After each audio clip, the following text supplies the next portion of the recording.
Avenue, Redpath Street originally, is one of the main streets that the streetcar went down. In 1912, we opened our streetcar system with over 17 kilometers of track.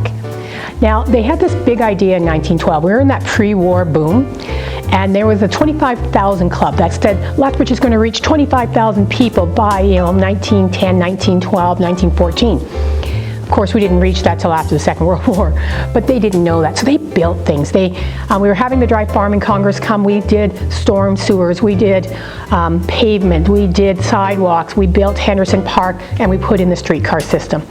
And it was much too large and much too grand for the community at that time and had to be brought back.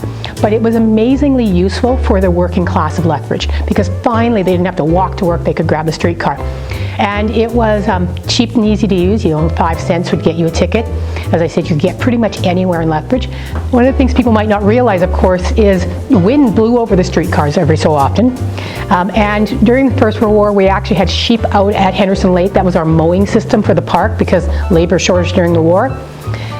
We raised sheep on my parents' farm. They're not the smartest animals, love them, they're not the smartest animals. So they would lay down on the street rail lines to cool down, and they killed quite a few sheep with the streetcar over the years.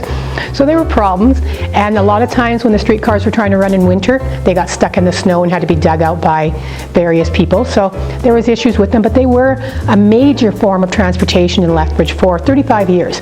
And they operated until 1947 when the city shut them down in September 1947.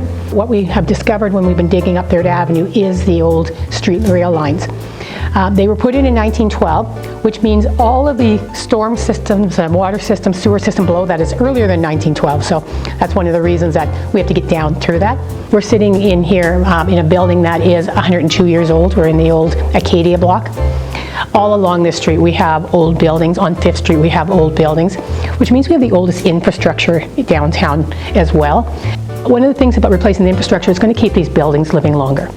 One of the things we hope is that when the sewer and water system is replaced, it'll feed into these buildings and give them another 100 years of use. When you look at the old photographs, I spend hours looking at old photographs.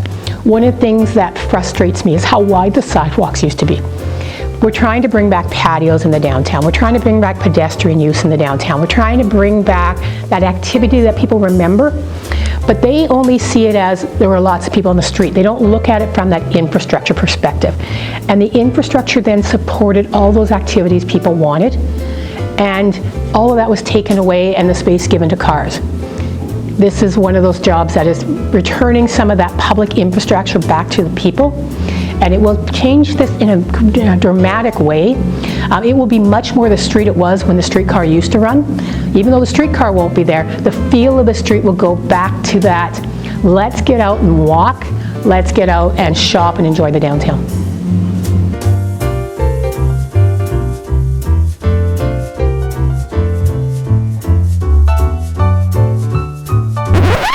We hear there might be some funny Halloween-type related stories to the streetcars. What's that all about? Well, where the streetcar ran up 13th, it turned around on 9th. And right in the middle of the loop, they had an outhouse, right? Bathroom for anybody having to come on or get off the streetcar. Well, every Halloween, the kids would actually take the outhouse and put it on the track. And they put it in such a place that when the streetcar was coming, the lights would not hit it.